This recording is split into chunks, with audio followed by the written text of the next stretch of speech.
बिकते सुखराम रे, इसका मतलब हम सब नंगे नंगे हैं तमाम रे। नेता बिकते हैं वोटों पर, कवि बिकते ताली पर।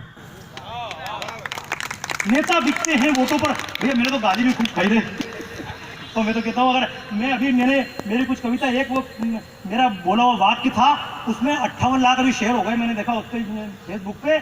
और जब मैंने खोल के उसको पढ़ा तो क्या क्या गालियां लिखी, माँ बहन ये वो करके, और मैं बड़ा प्रसन्न हुआ कि सही जगह पड़ी चीज। भाई कविता लिखो तो या तो ताली मिले या नीचे वाला जूता फेंक के मारे। मतलब कुल मिला के हमारी बात सही जगह जाके असर करी। ये होना चाहिए कि नेता बिकते हैं वोटों पर, कवि बिकते ताली पर, और रस छंदों को छोड़ के हम भी उतर चुके गाली पर। और माँ वाणी जो श्वेत कमल पर रहती थी चित्रों में लाकर छोड़ दिया है उसको भोगवाद की नाली पर। क्योंकि मान लिया कि फिल्मकार सब गंदी फिल्म बनाते हैं, ये कहना आसान फिल्म गलत बन रही, ये कहना आसान है कवि लोग गंदी कविता लिख रहे हैं। लेकिन पूछो अगर गंदी कविता लिखने वाले हिट कैसे हो रहे हैं कि मान लिया कि फिल्मकार सब गंदी फिल्म बनाते हैं, लेकिन आप बताओ उनको कौन देखने जाते हैं। इस तरह फिल्मों को समुचित दर्शक ना मिल पाते हैं, इस तरह फिल्मों को समुचित दर्शक ना मिल पाते हैं, और बिस्तरी फिल्मों के पूरे हाउसफुल हो जाते हैं। जो जितना नंगा है उसके उतने ज्यादा दाम रहे। जब सनी लियोनी इतना बड़ा पेमेंट ले ले, सोच लो आप क्या होना चाहिए। जो जितना नंगा है उसके उतने ज्यादा दाम रहे। दिल्ली ही क्या सारी दुनिया बन गई एक मामले। लेकिन अब आपको भी ज्यादा बिना पकाए, जो पीछे अरुण जी बैठे, मैं जानता हूँ कवि सम्मेलन सबसे मुश्किल होता है कि सुने सुनाए चुटकुलों पे वाह वाह करो, वाकई बहुत मुश्किल होता है जिसको हम बोलते हैं।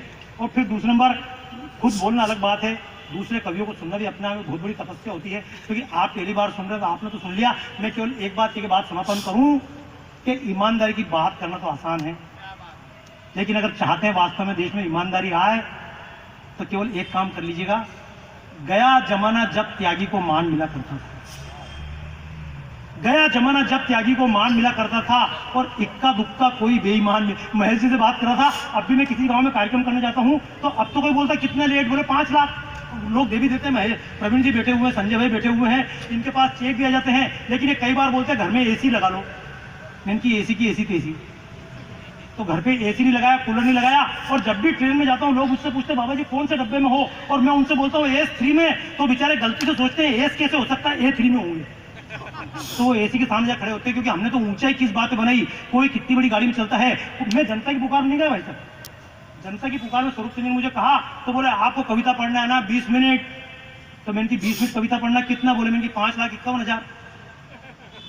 तो बोले हमारे पास तो पैसा कम है, मैंने गरीब हो तो फ्री में आ जाऊंगा। और वो कविता बताती है 2.5 लाख वाला कुमार विश्वास आर्य है। मतलब वो मारवाड़ी के यहाँ तो डॉक्टर की कोई कदर नहीं है। अपने आप बोला डॉक्टर बड़ा अच्छा था, मारवाड़ी का मतलब घर पे आएगा 3 लाख रुपया खर्च हो गया तब घर पे आई। मतलब डॉक्टर की गया जमाना जब त्यागी को मान मिला करता था, और इक्का दुक्का कोई बेईमान मिला करता था, और सच चरित्र की सीख मिला करती थी सबको घर से, और भ्रष्टाचारी को देखा जाता था बुरी नजर से। पर क्या पैसा देख के अब हम करते नहीं प्रणाम रे, पर क्या पैसा देख के अब हम करते नहीं प्रणाम रे। दिल्ली ही क्या सारी दुनिया बन गई एक हमाम रे, दिल्ली ही क्या सारी दुनिया बन गई एक हमाम रे। वापस हम पैसे के बजाय सम्मान को देखने लग जाएं, मुझे बहुत अच्छा लगा। कई बार सम्मान तो मिल जाते हैं, अभी तो मतलब मोदी जी ने पैसे निकाले, अब मुझे पता पड़ा पुरस्कार भी निकालने वाले हैं योगी जी। लेकिन दोस्तों जहां पर होगा अच्छा लगेगा। ऐसे कभी सदैव तक रहें, हमारे अरुण भाई जैसे सबको हंसाते रहें, ऐसे ही स्वर। और ये तो जरूरी, कई बार लोग मुझसे पूछते हैं ये श्रृंगार रस कब काम आएगा। क्योंकि अंतिम बात पूरी कर दूं, हमारे कवि सम्मेलन में ये भी होता है, जो आदमी वीर रस का होता है वो हाथ के रस को पहले गाली देगा, बता रहा हूँ। और जो हाथ के रस के होंगे, ये श्रृंगार रस में क्या रखा मैंने लिख के बता, गलत नहीं बोल रहा हूँ। एक जगह जहां पूरा कवि संगम में हर कवि बिल्कुल ये मैं नहीं कर सकता हूँ, ये मैं नहीं कर सकता हूँ, मैंने तो करके बता ना। एक श्रृंगार का गीत लिखना इतना आसान नहीं होता है। और इतने माहौल में खड़े होकर जोरदार तालियां बजाई राणा जी के नाम पर, इतना अच्छा स्वर। मैं बता रहा हूँ आपको, तालियां भरपूर बजाओ आप इस बात के लिए।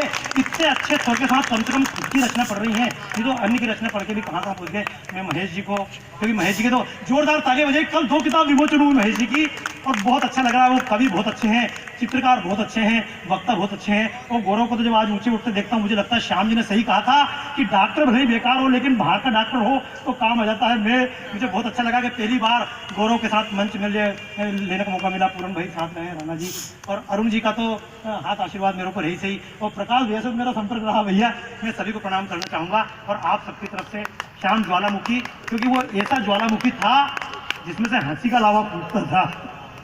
ये हंसी का लावा अलग अलग रूप में पूछता है। आप सभी को पूरा प्रणाम। भारत माता की जय। इसे ढंग से उड़ा दो। कोई ये कोई जेएनयू है क्या? बोलो बोले भारत माता की जय। भारत माता की जय। भारत माता की जय।